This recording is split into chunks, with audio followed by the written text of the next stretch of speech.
Welcome to the space where we reveal our personal humanity to reconnect with our shared humanity. Per usual, I am very, very excited about our guest, Ben Fileccia, who is the Senior Vice President of Strategy and Engagement for the Pennsylvania Restaurant and Lodging Association. Ben is also a great friend, great ally, fantastic leader that we have here in Philadelphia. And Ben, thank you for being here with us. Thanks so much for having me. If I were a 6-year-old child and you were going to explain to me in a way I understand what it is you do, how would you explain that to me? Sure, absolutely. So the PRLA supports and represents all the hospitality entities in Pennsylvania, whether it's restaurants or hotels, events and caterers, destination marketing organizations like Visit Philly, Visit Delco, Discover Lancaster. Um, we, anything in the under the umbrella of hospitality. We provide resources, guidance, lobbying efforts. We work to create good legislation that helps our industry, both on the employer and employee level. Um, I came up in restaurants, and if somebody asked me what I do now, I just help them to succeed. Yeah, and you do that really well. I mean, obviously, we were talking before we start recording. I mean, in 2020, you did 2,000 interviews to help, the entire Pennsylvania hospitality community, correct? Yeah, I mean, there was just so much new information, so much misinformation out there. It was just really important to get the correct guidance out to the operators and to the employees. Just speaking specifically about some of the pandemic mitigation. Opening up restaurants, closing restaurants, being 6 feet apart. Mask wearing. All those issues that we went through, that were for our safety, but also had a real impact on people's livelihoods, as we all know. So it was just really important to keep everybody up to date immediately. So they would be best prepared for what was coming ahead, but not to get themselves in trouble by breaking any new laws or rules or regulations. 2020 seems like a lifetime ago, doesn't it? It's crazy, but it seemed like at that time period, especially in the hospitality situation, it felt like laws were coming fast and furious, which is kind of laughable because government doesn't move that fast. But it seemed like when it came to the hospitality industry, it was like every day you were turning on some news outlet and something was different. Is that how you experienced it, or? Yeah, and we just didn't know, and we all know. I mean, it was like 4 years ago this week when everything was, we were had been locked in our houses for 6 weeks at this point, and restaurants thought they would be opening this week in Pennsylvania because we were all told it was be 6 weeks. Today is 6 weeks. Um, you know, from when the first lockdown was. So it was just really important, um, to help these guys out. And you're right, things were moving very quickly. And the silver lining of that was that because things moved so quickly, shutting everybody down and disrupting everybody's lives and livelihood, when it came to supporting the industry, um, not only did restaurants and hospitality get a lot of support from their guests and their neighbors and their community, but federally and statewide, there was a lot of support too, which moved quickly. So we were able to get a lot of financial support into many operators' hands and obviously employees' hands very quickly. And again, that doesn't, government doesn't move that fast, but luckily we saw them move very quickly when it came to bailing out this much needed industry. Yeah, and I agree with you. I mean, watching it was shocking, especially since a good percentage of my portfolio as a coach are, huge government entities. I'm like, y'all moved fast in 2020. What's going on now? I don't understand. But, I think one of the good impacts on the restaurant industry, and correct me if I'm wrong, but my husband, who's a former professional chef and now teaches in the West Philly schools, um, he and I always tipped 20%. Now it's 25 as our standard unless service is really bad or whatever. But it seems like, and I could be wrong, that the tip structure is swinging that way. Is that fair, or are you not seeing that? To some extent, I mean, the general population realized how hard restaurant employees worked and how they were essential, and I don't think that was quite realized prior to 2020. So, I'm glad people are taking notice of that now. Um, menu prices have gone up too, so that affects tipping structure as well. So, I'm glad to hear that you tip a little bit more. Some people are saying, we're tipping a little bit less because the bill itself is higher than they had wanted. The other thing that we're seeing around the country, and we're even paying attention to it here in Pennsylvania, is the elimination of the tip credit, which is happening in a couple of municipalities. We see it happening down in D.C. and Chicago, and that's really just changing the entire hospitality industry. It's really putting it on its head because it's saying that that there's been a misbelief that servers and bartenders and tipped employees are being paid below minimum wage, and when the truth is that yeah, they do get a tip wage, but if they don't make in tips minimum wage, the owner would have to make it up. Now, in my 20 years of operations, I've never had to make up somebody's tip wage to get them to minimum wage. I mean, the average server in Pennsylvania makes around $27 an hour. In the Philadelphia region, it's closer to 40. So we never really have to worry about, that $15, what they call a living wage.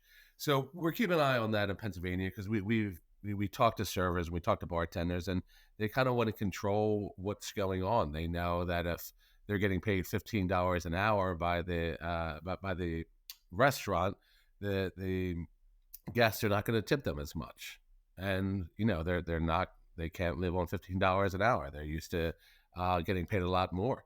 And the other point is that if a restaurant all of a sudden has to pay every staff member 15 plus an hour, there's going to be a lot less staff.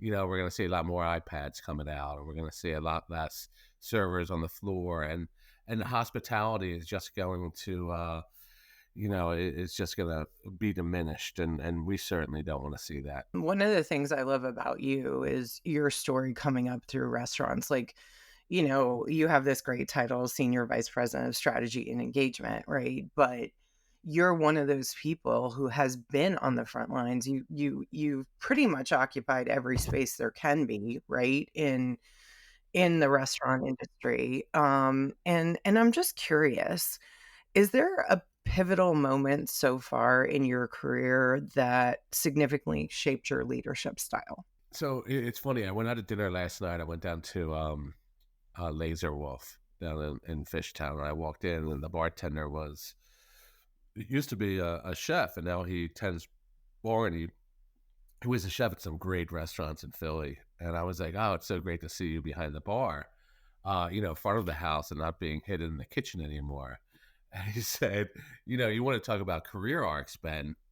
Like, look what you're doing now. Did you ever think that you would be doing what you're doing now compared to, where you were 5 years ago, 10 years ago, 20 years ago? And I said, no, you're absolutely right, man. And, so I guess there has been some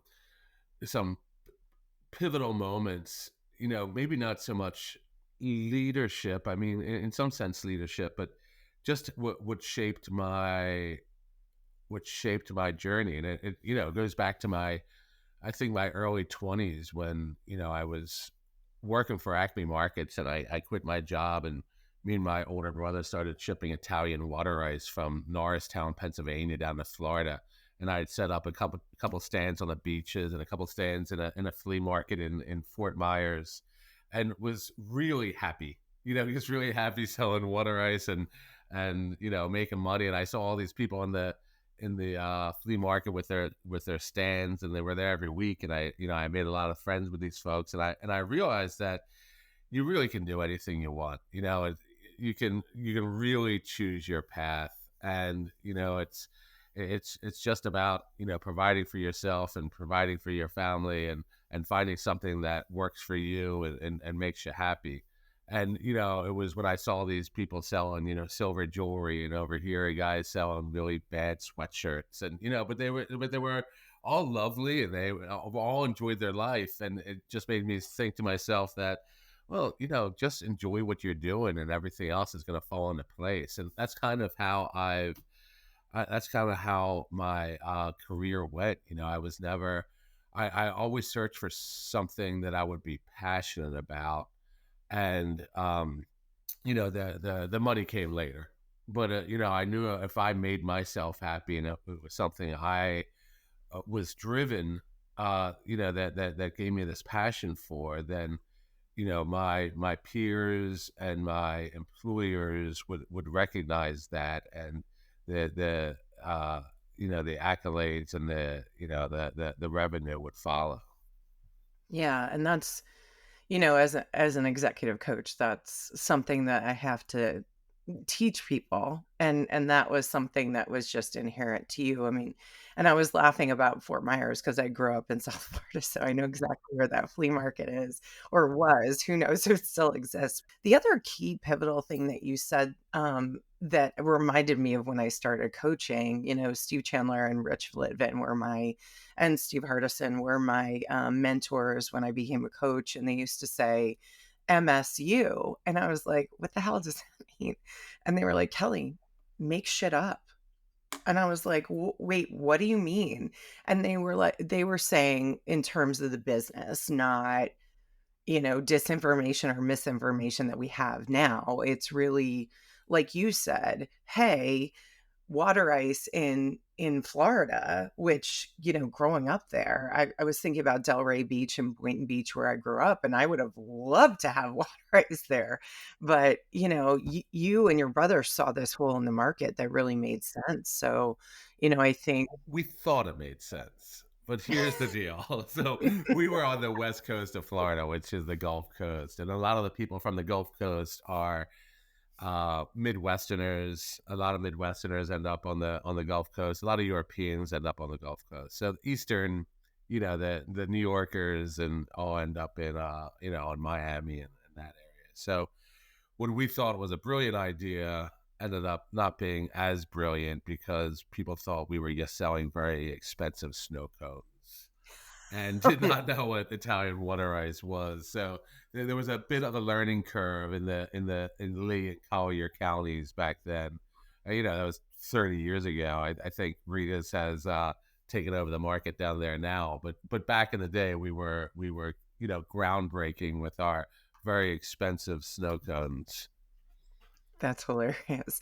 It makes sense too, and Ben's not wrong. The only population I would add to that is French Canadian. There's a lot of Canadians that go to Florida, which I think is great. I mean, it was a really rich melting pot. Yeah, We very won't and discuss rich in it a couple of now. ways when you get down to Naples. I mean, I remember like I was a young guy, and I was really young in Naples, because they say that you know um, the senior citizens retire to Miami and Fort Lauderdale, and their parents retired to Naples.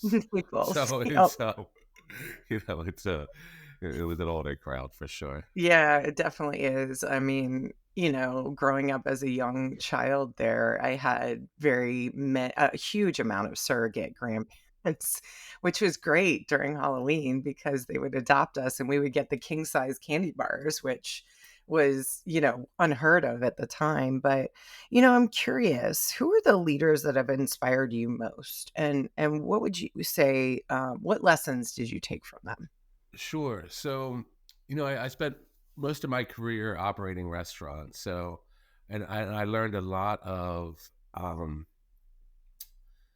I just learned a lot of tips and tricks and really life skills from some of the experience I had when I was coming through the different restaurant groups. I remember when I first started working for uh, Mark Vetri and his team. I'd come from a restaurant that I had been general manager of for 10 years in the Fairmount area. And I really thought I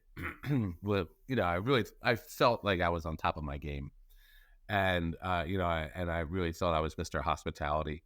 And, yes, it was my lifeblood. And, I started working for Vetri and Mark's partner Jeff Benjamin kind of took me under his wing a little bit, and he he's a mentor to this day.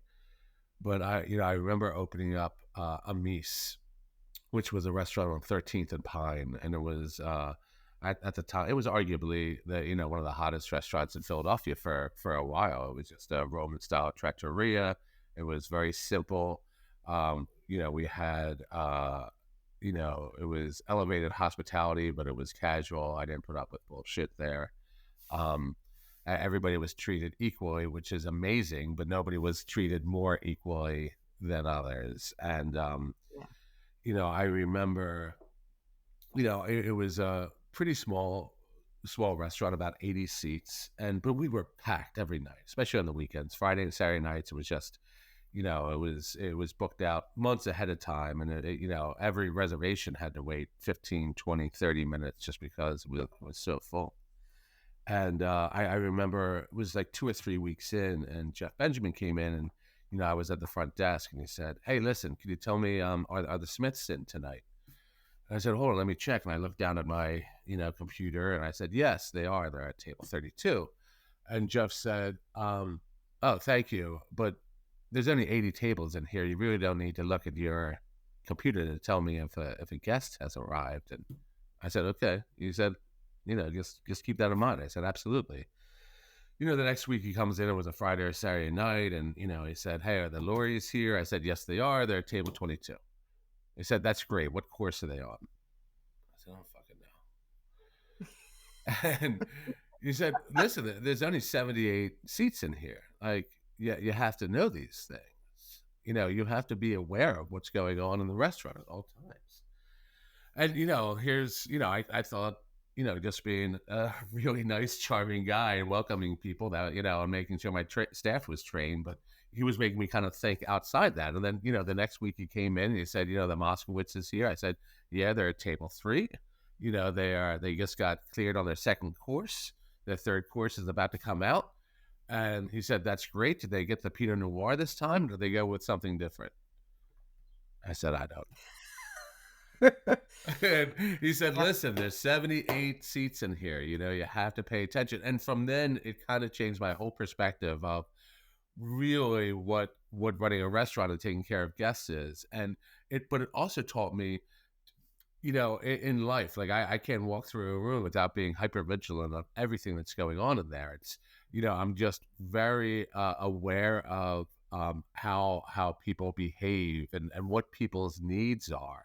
And when somebody is content versus when somebody is not content, just from how they might, a glance of their eye or body language. And that, just because of that lesson, it taught me so much more lessons that I take outside of the restaurants. Yeah, and you're really great at that, and I remember, you had told me that story before, and I think we talked about, when I worked with the Ritz-Carlton, Palm Beach, and, went through their leadership, class. It was interesting because they shared with us that every, housekeeper does a 150-point check on the bathrooms.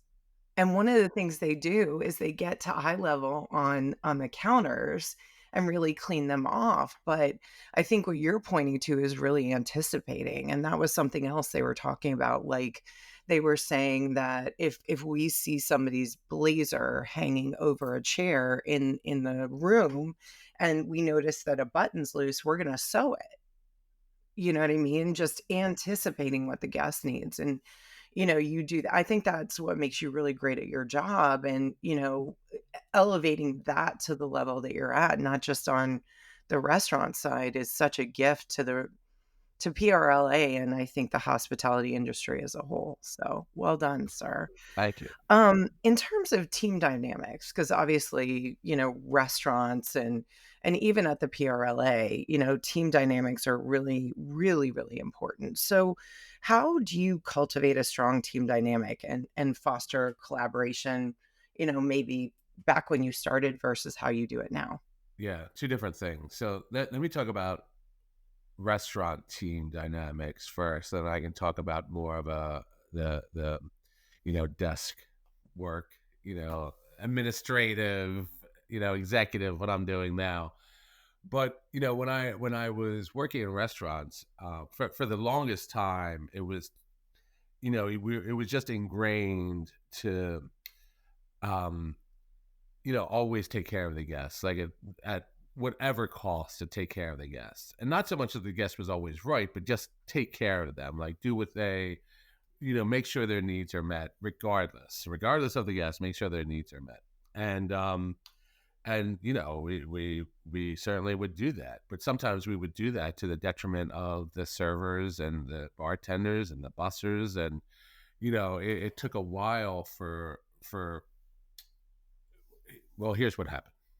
Here's what changed that narrative. So I was working at the time at Spraga, which was a restaurant on 13th and Broad, owned by No, I love that restaurant. owned by Kevin Spraga, who was a winner of Top Chef. And shortly after he had opened, he was getting guests from all over the country coming in, and there was these four women that came in that drove up from Baltimore to have dinner with him. And they were sad, and the first course came out, and two of the dishes got sent back because they didn't like it. And no problem, no problem with that. I changed it up. Said next course, it was a 7-course dinner with wine pairing. Second course went out. One of them sent them back. Kevin started to roll his eyes. And third course went out. 3 of them sent them back. And Kevin pulled me aside and said, "Hey, Ben, go ask those women to leave." And I said, "Excuse me?" He said, "Go ask them to leave. This isn't going to end well in there." I said, "Kevin, I can't ask a guest to leave. It's just not in my nature." And he said, "No, no, go. Listen, I want you to ask them to leave." And I said, "I'm not going to do it." I kind of just started, and we were kind of both testing each other out still, just the whole power dynamic. And, we were both tops in our games and different, he was a great chef. I was great hospitality team, whatever you want to call me. And so fourth course came out, trouble again. Fifth course. And at this point he said, "Ben, like, this is costing me a lot of money. We could be sitting at another table. It's just going to get worse. Trust me, it's just going to get worse." And I said, "Kevin, I can't kick them out."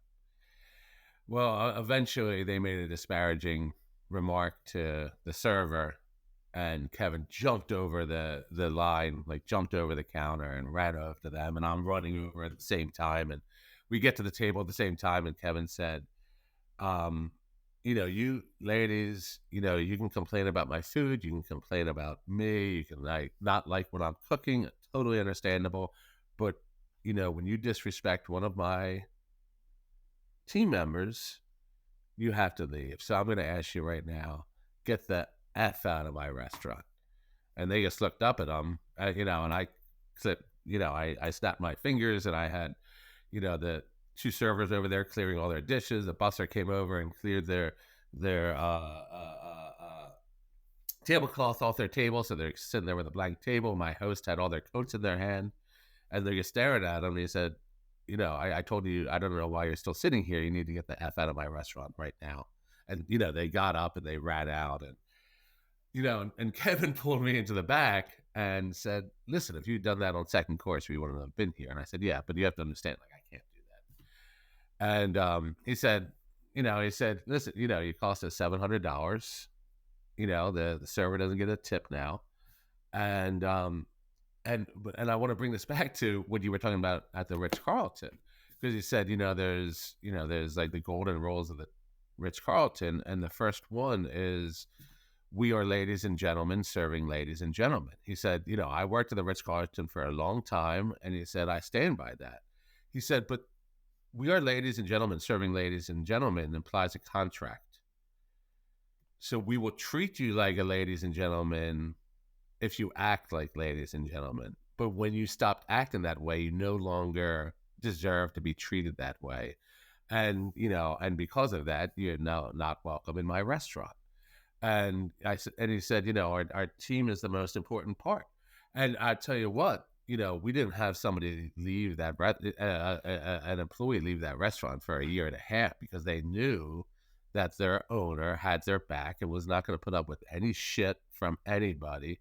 And that is really powerful. And that kind of changed my perspective on hospitality then, where I always thought I would have to bend over for anything. And then I realized that no, if these people are not behaving properly, they don't need to be here. And this was like before, we termed the word Karen, or it was before social media blowing up people who were being disrespectful to employees. But it taught me a very valuable lesson that to protect your team at all costs, and it'll provide dividends. Nowadays, I guess the one thing I find really important,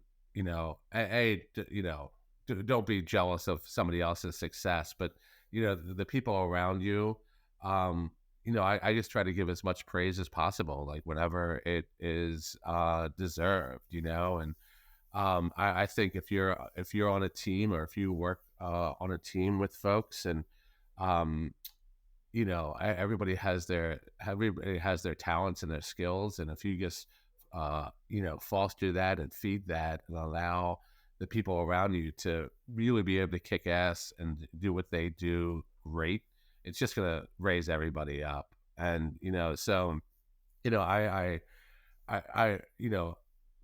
Jess will tell me that I'm humble to a fault, but I think it's just really important to praise the folks that work with you and work for you. And I think everybody gets raised in that situation.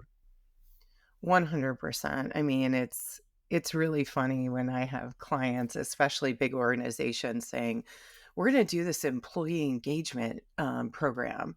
I'm like, "Really? What is it made up of?" "Oh, gift cards and points and all that." Well, you know that the Pew Research Center came out with a study that said the number one thing more than contests, salary bumps, or sorry, contests, gift cards, all of that is appreciation, and you'll know on my signature, or even as I open an email, it's I appreciate you because I see you and you contribute to the world in a way nobody else does. And nobody else will wherever we transition on. But as I was listening to you with those women, I was thinking about something I heard from somebody we know, in common, Ernest Owens, who was talking about the influencer culture and how some of these influencers will go to these restaurants, not even eat their food, not tip the servers, and expect to get paid for it, which doesn't makes sense. And that statement from the Ritz-Carlton, what I think the key piece to that is it's a symbiotic relationship, right? So what Kevin was saying is you have to be ladies and gentlemen in order to get that same energy back. And I will tell you that Brian, my husband, when he was at Drexel, worked on the White House press corps dinner with Kevin and was really just impressed by his talent and execution. And I miss Sprague, I miss Fat Ham, I miss all of his work. And Kevin, please come back. Come back. Where are you? Where are you, man? He was in town a few weeks ago for the chef conference, so it was really nice to catch up with him. Yeah, so talk about that, because Jess and Ben couldn't come to my birthday party because they were doing the chef conference, and I'm not holding that against you, brother, I really am not, because when I saw the lineup, I was like, maybe I'll skip my party and go to that." But talk to me about how that came to be and, like, what the outcome, is expected when you attend or you participate. Yeah, so the chef conference started 10 years ago in collaboration with Drexel University. It was me and Mike Trout, who was a program director at Drexel at the time, and a couple other professors talking about how to bring the community together and perhaps um, have their students participate in the hospitality community of Philadelphia in a more meaningful way. And that would be to bring some of the chefs in to share experiences, but also do some hands-on cooking. And it started out very small, as with just Philadelphia chefs. I remember doing a panel, and it was Greg Vernick and Garces and Sprague and local talent. And then as the years expanded, as the years grew, we kind of expanded it, and Mike Trout really took the initiative here, and reached out to chefs and food journalists from all over the country, and now it is no longer involved with Drexel University. It's a standalone entity as just the Chef Conference and not the Philly Chef Conference. Um, but it's 4 days where chefs fly in from all over the country and all over the world, to discuss important issues facing the hospitality community. Um, there was a panel called Parenthood on the line. Just talking about how to balance, raising children while, you have people that are passionate about this industry that still want to cook every night, but you're also trying to raise kids. So where's the balance there? Um, a lot about fairness of, there was a panel about fairness of reviews. There was a panel about, what we were just talking about tip credit and, tipping versus non-tipping restaurants and, where we see that's going. But, one of the most important parts of for Philadelphia is that this conference brings in, as I said, every major food journalist. So it's the editor in chief of Food and Wine, of Bon Appetit, of GQ, of Esquire, of New York Times, of Washington Post, LA Times, the Trib, Chicago, Eater National. Not so much Philly media didn't really show up for this, but very interesting. But that nationally, they just descend on Philadelphia. So as the year goes on, and you see that GQ gives three restaurants the best new restaurants in America, and two bars on Esquire are best new bars in America. And New York Times has the roundup of 15 places to eat in Philly. And, it all derives from this conference. So they're coming to Philly, they're experiencing it, they love it. They come back throughout the year. And, it really just, we had a great food scene. The chef conference put what was already going on in Philly, it gave it a worldwide audience. And, we had Alain Ducasse in to sign his book. I mean, he's the most Michelin starred chef in the world. I mean, he's just a legend. On Sunday night, we had Phil Rosenthal from Somebody Feed Phil, give a talk with Jeff uh, Golnier from Esquire magazine, and the food editor. And we had Andrew Zimmern from the Food Network. He did a panel with Michael Solomonov and Sean Brock from Husk and a couple other folks about sobriety, which is a very important topic right now in hospitality and in restaurants. So there was a lot of important talks, but it's something that, yeah, Philly's lucky to be able to host this every year, and it really does just amplify who we are, what we do, and it continues to, just make sure that people from all over the world know how important a culinary destination Philadelphia is. Yeah, and I love that, and next year you gotta give me a heads up so I can block that out because it's I mean, you know, I'm Italian just like you. Food is the way we express love. So, but I have 2 follow-up questions for that, Ben. One, as a hospitality, leader in Pennsylvania, what would you say is a common misconception about the hospitality and restaurant industry, first in Philly and then, in Pennsylvania as a whole? Yeah, I mean, I mean, we can go on, like, we can talk about cheesesteaks, right? We can talk about that if we want. Like every time, every time there's Monday Night Football, they're gonna show a scene at either Pat's or Gino's, right? Like, well, when we all know that roast pork is the best sandwich in Philly, right? So, Yes, go Knicks, we love right, you. exactly. Um, but I don't know. I'll tell you things about Philly restaurant scene that maybe that people don't know. Um, how's that? Like Perfect, a perfect. lot of cities, and this is why people like Philly restaurants. Like we do a lot of pop ups. We do a lot of people cooking in other people's kitchens. Something you see in Philly that you don't see in any other cities is so much collaboration. There's more collaboration than competition, and that's huge. We want to build each other up, and there's some outlier, restaurant operator outliers out there, that are not super collaborative. But for the most part, it's people that really get along, and we have for a long time. Another reason why Philly has such a um, varied food scene and supports so many different cultures and ethnicities and flavors is the barrier to entry and to open a restaurant in Philadelphia is low. People may know that I've been fighting very hard, City Hall and the current administration, not so much the current, but the prior administration. The current administration under Sherelle Parker has been lovely to work with, and they are really trying to open up Philadelphia for business, as well as Governor Shapiro. They are both intentionally trying to make it easier to do business both in Philadelphia and in Pennsylvania. So I'm very happy to hear that. But for restaurants, we have a lot of restaurant operators out there that are, James Beard award winning, or Top Chef winners, or just nationally recognized um, talent that started in a BYOB.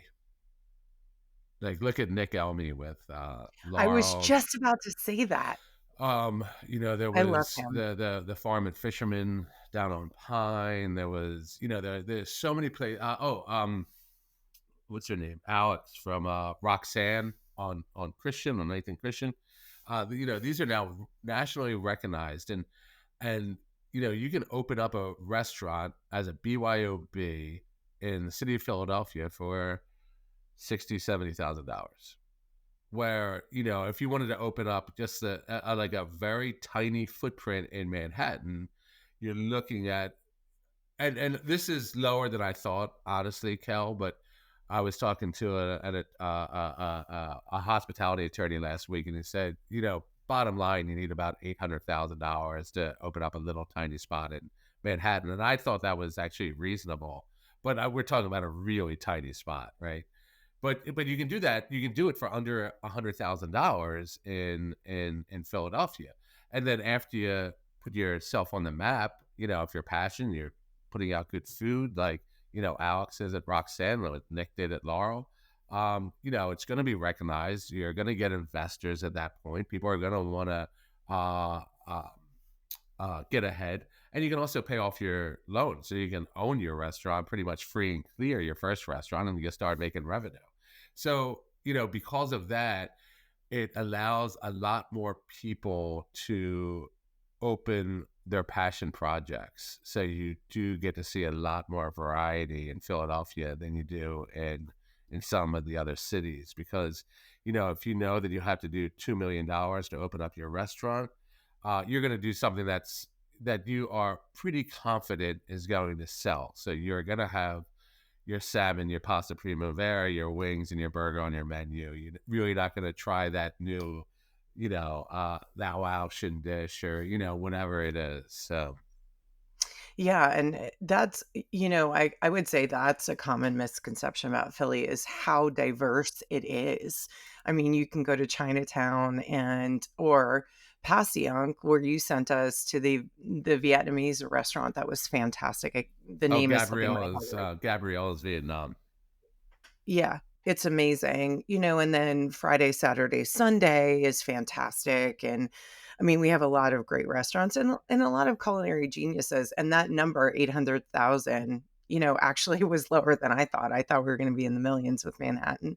But the other thing that people don't realize is New York's an hour away by train if you take the Acela. So is DC. So if you do really well as a restaurateur or hospitality expert within Philly, you're gonna draw people from those places who are they're used to paying a larger average ticket. So, going back to the second question, why do you think Philadelphia journalists did not attach themselves to the chef's conference? I mean, the people you listed are not small potatoes. I mean, Andrew Zimmern, Michael Solomonoff, who is known worldwide. Why do you think that our journalism community didn't cover it or didn't get as enthusiastic as we would have liked?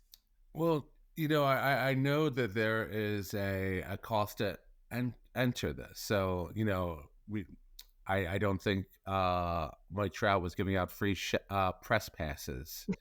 But he also understands that um, this is an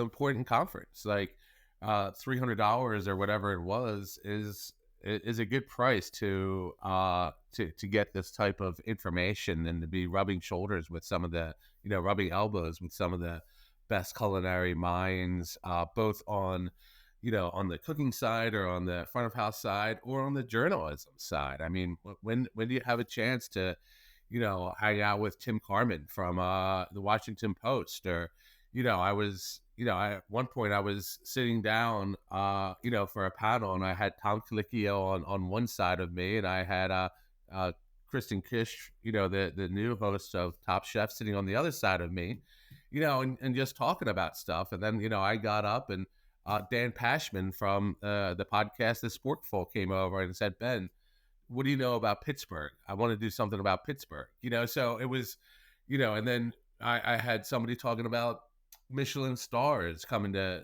Philly and having a really meaningful conversation, about that. So, it's great that these panels are here, but it's just really important that all these conversations that were happening outside of the 45-minute panels. So, to answer your question, I don't know. Maybe they didn't want to buy the ticket. Maybe they felt I don't know. I would love to know. Eater locally wasn't represented, but the editor in chief of National Eater was here. So, that doesn't Reagan Stevens, who is a phenomenal writer, does a lot of work for Philly Mag, but also writes for the New York Times. And, she was, definitely a local representation. It was good to see her there. But, I was surprised that I did not see um, more local media involved. Even like the Inquirer, I like the Inquirer, the only mention I think the chef conference got from the Inquirer is when uh, Tom Colicchio had left and got stuck on the Amtrak train in New York for 5 hours. And, there was a write up about him being stuck because he had tweeted it out, being like, I'm still stuck on this train. And, in the body of that article, they mentioned the chef conference and where he was coming from. But that was the mention of the chef conference, this most important hospitality conference in the country. And so, yeah, I would love to see it get a little more love from, from our local press. Well, I don't consider myself part of the local press. I don't think I'm that prestigious, but I will definitely and, like, I will come next year. I will pay for my ticket because not because of, um not because of who it is, but the connections that y'all are having. I mean, the deep connections, because you and I both know. It's not what you know, it's who you know, right?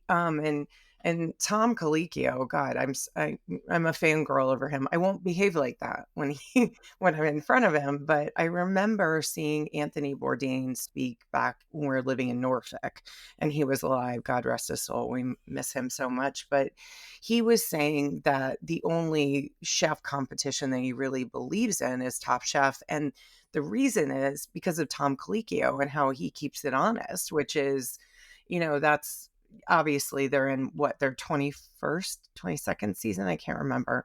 Um, but they're awesome. So, okay, well, are you ready for some rapid fire questions, Ben? Before we go there, next the chef conference next year is going to be April 4th, 5th, 6th, and 7th. So that's Friday, Saturday, Sunday, and Monday. It hasn't been officially announced yet, but for your listeners, I'll give you the heads up so you can mark it on your calendar. Oh, I love a sneak peek. And is it at Drexel or is it This year was at the most of the conference was at the Study, which is a lovely boutique hotel on 33rd and Chestnut Street. And we also there was also over 20 different collaboration pop-up dinners and lunches and late night items. So one of the Phil Rosenthal and Andrew Zimmern were at the Suzanne Roberts Theater. So you kind of have to pay attention to where these different happenings are happening. and what is a ticket run for the chef's conference? Just so our listeners can save up. So for the Monday, it was a panel day. So it's about 15 different, more than, it was a different panels that you can choose from. And that was around $300 for the book signing with Elaine Ducasse. And it came with breakfast and a meet and greet. I think that was $50. And, I did the opening day was all about operating and expanding and opening restaurants. And then they had a menu. They had,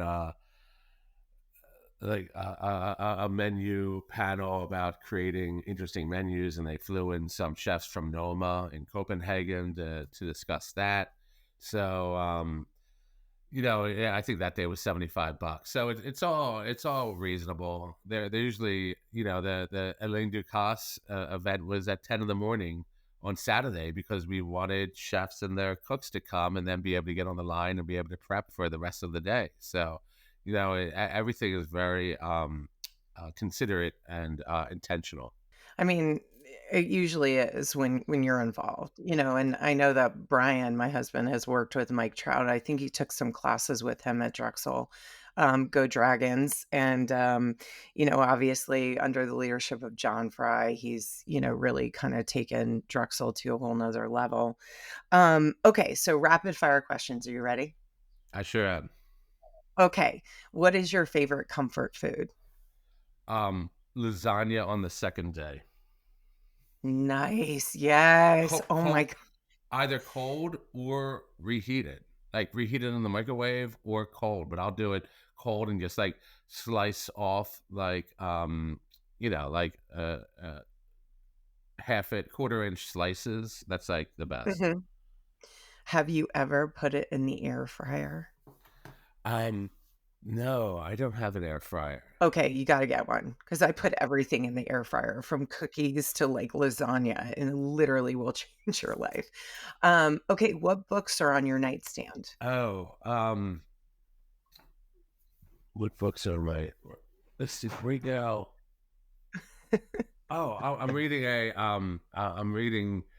I can't think of the name, but Eric Larson's new book. He's signing at the library on Sunday, so Okay. it's about the climate before the Civil War. So it's about like the years leading up into the Civil War, and I'm a huge historical fiction fan. The Devil in the White City, I think, is like my favorite book of all time. I wish I hadn't read it so I could read it again for the first time. But like I'm a real history nerd, and I'm a nerd about like cin- world fairs. So it was like it's a perfect nerd combination for me. But yeah, so his latest book, I can't remember the name, but Eric Larson, amazing. Well, hopefully you'll add Kelly Meerbott to that because 'cause I'll have to send you a copy of my new book. Meerbott's Fables, no shameless plug here at all, but I'll get that over to you guys so you can give me your feedback. What songs are on your playlist? Huh. It's so I'm a I like yacht rock. So, Of I course you mean, do. you may know that, we opened up a $2.5 million restaurant that was based on yacht rock music that lasted for 5 months because we were, I think, ahead of our time. That's what I'm going with. Uh, But uh, I listen to a lot of Paul Simon. Paul Simon is my favorite singer songwriter. Graceland is my desert island CD or tape or LP, whatever you want to call it. Yeah. So I listen to I listen to a lot of Paul Simon. I would think with, 3 women in your household, you're probably listening to a little T Swift. A little bit, a little bit. Little bit, We little bit. yeah. Jess and those gorgeous girls. Okay, final rapid fire question, then we'll wrap up. So what are you most grateful for in this moment right now? I love where I am in life right now. I love my job. I love that I can support an industry that really raised me. Like this industry raised me. It really made me who I am, and now I can support it in different ways. So I love that I wake up every morning and excited about what I'm about to do for the day. And I have a beautiful partner and her two kids who are my kids now, and we have a lovely we made a lovely home. Um, and I just feel I just feel very blessed to be in the situation I am right I love that, and I will forever be grateful to Jess for connecting us because you are um you're such a treasure, not only to Philadelphia, but to Pennsylvania and the world at large, and I'm grateful for you. So if somebody wanted to get in touch with you, whether it was for an interview or to join PRLA, which is a very great organization, and if you're in hospitality, you need to join, how would they do that? How would they get in touch with you? now. Easiest way is email, and my email is easy. It's Ben Ben at PRLA.org. Thank you so much, Ben. Thank you so much for having me. Yeah, and thank you to our audience for listening. It's our intention on Hidden Human to inspire you to go out and have deeper conversations and authentic conversations to deepen those connections. Thank you so much for listening and make it a great day.